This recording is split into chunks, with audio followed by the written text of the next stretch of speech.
The story begins in a high-security prison in Colorado, where a man named Ray Breslin is imprisoned. One day, another prisoner approached Ray and warned him to stay away from a man named Jack because Jack was planning to attack Ray. The next day, Jack went through with his plan and attacked Ray, but Jack couldn't overpower Ray, who fought back and ultimately won. However, because of the fight, the prison guards punished Ray by transferring him to a separate chamber. This chamber was part of the prison reserved for the most dangerous prisoners, where inmates were locked up for 24 hours a day. This new room had no windows and contained only a single toilet. To ensure Ray was always under watch, the guards kept him under 24-hour surveillance. Despite this punishment, Ray began observing the prison closely to plan his next steps. Ray realized that there was a garage beside his room. As Ray roamed the prison, he realized that the guards were not as attentive as they should be, particularly during the shift changes. He noticed that the guards took a 7-minute cigarette break every day, which gave him a potential window to act. Now, he needed to find a way to unlock the door to his cell. Using the plastic film from a milk carton he received with his meals, he carefully placed it over the keypad screen of the lock. This allowed him to record the fingerprints left on the screen and figure out the correct passcode for the door. Decoding the numbers and arranging them in the right sequence wasn't too difficult for Ray. Meanwhile, he informed his team outside the prison about his escape plan. He instructed them to wait for him in the garage at 4 p.m. on the day of his escape. When the day finally arrived, Ray used the passcode to unlock his cell. Quietly, he navigated through the prison's ventilation pipes to reach the garage. At the same time, his team created a diversion by setting off an explosion outside the prison. The distraction worked, drawing the attention of the guards and bringing fire trucks to the scene. Seizing this opportunity, Ray slipped out by clinging to the underside of one of the fire trucks. Although his team came to pick him up, they eventually left him stranded on an empty road. Soon after, the police captured Ray. However, a man named Lester arrived and convinced the authorities to release him. Lester and Ray then went to meet the head of the jail, where it was revealed that Ray wasn't actually a criminal. Instead, he was the owner of a security company that specialized in testing the security systems of prisons worldwide. Ray's job was to infiltrate prisons under the guise of a prisoner, identify weaknesses in their security, and provide recommendations for improvements.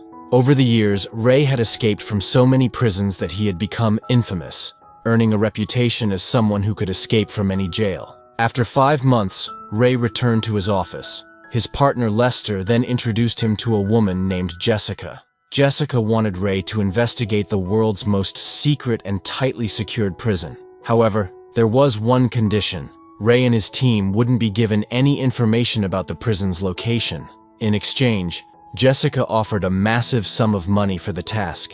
Initially, Ray was hesitant and didn't like the idea, but Lester managed to convince him. Ray finally agreed and began preparing for the mission. Soon, Ray identified a terrorist who was being kept in the prison. However, before he could proceed further, he was kidnapped and rendered unconscious by unknown individuals.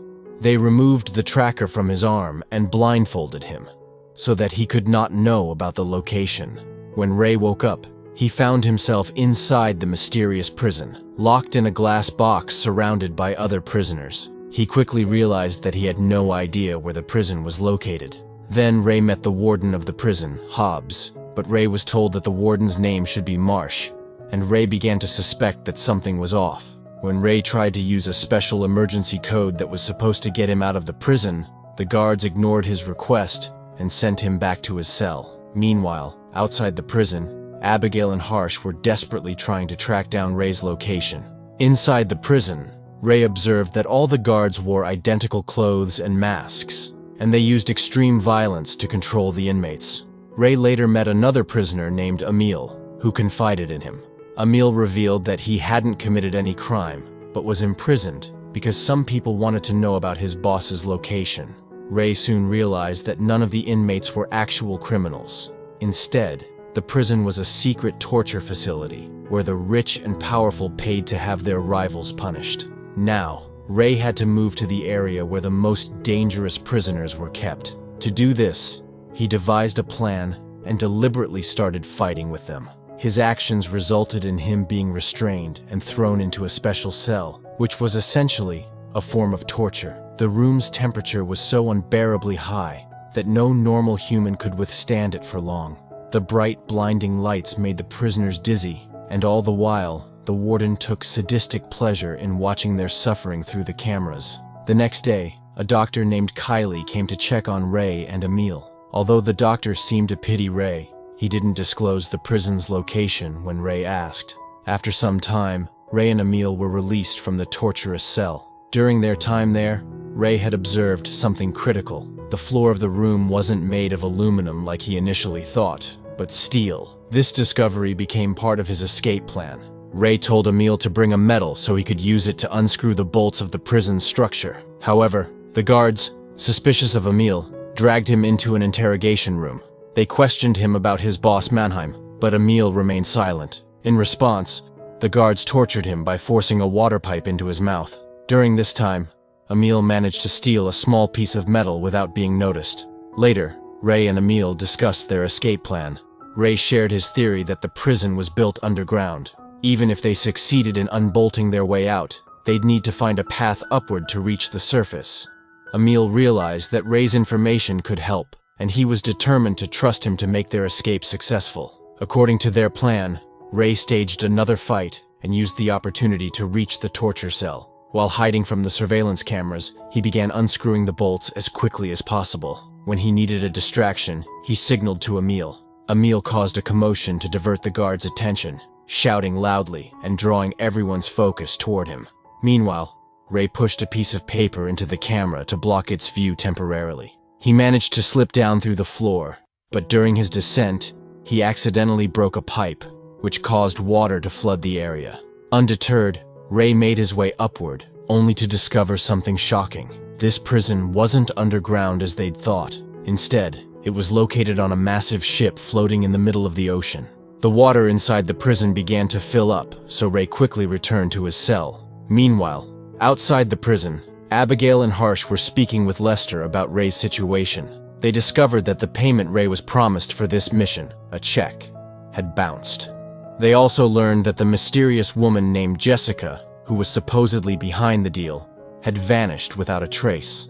Abigail and Harsh pressed Lester to find Ray and rescue him, but Lester refused. He insisted that Ray should complete the mission on his own. Later, it was revealed that Lester had orchestrated this entire situation. His true motive was to eliminate Ray so he could take over the company as its sole owner.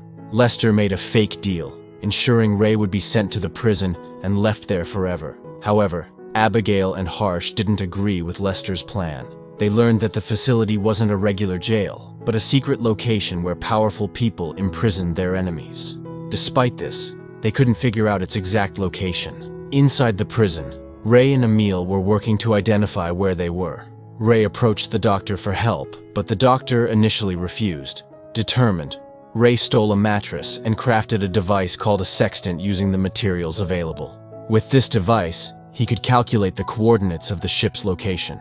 However, to use it, he needed access to the ship's upper deck. To get there, Ray enlisted the help of a prisoner named Javed.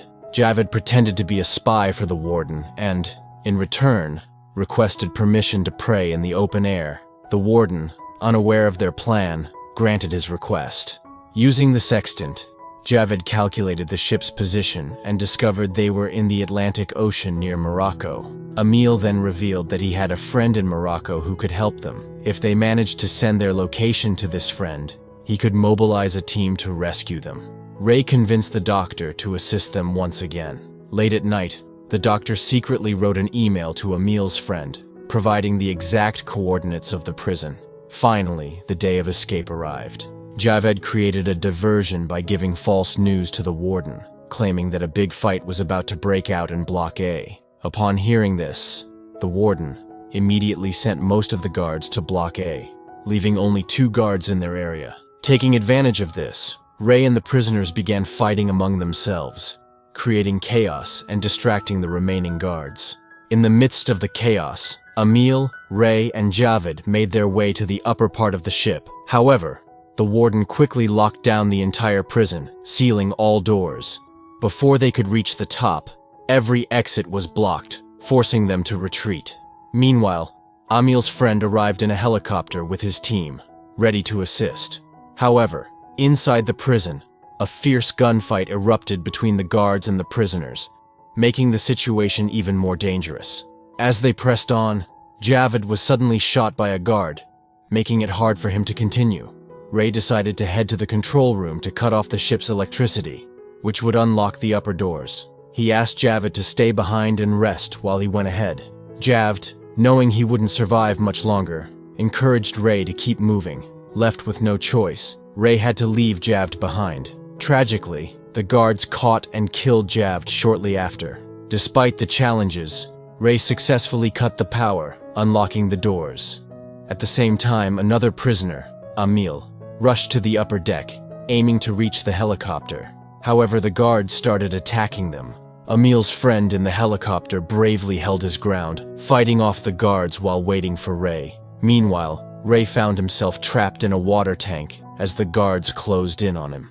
Thinking quickly, he opened the tank's door and jumped straight into the ocean. From the helicopter, Emil spotted Ray struggling in the water and immediately threw down a ladder. Ray grabbed onto it and climbed aboard the helicopter.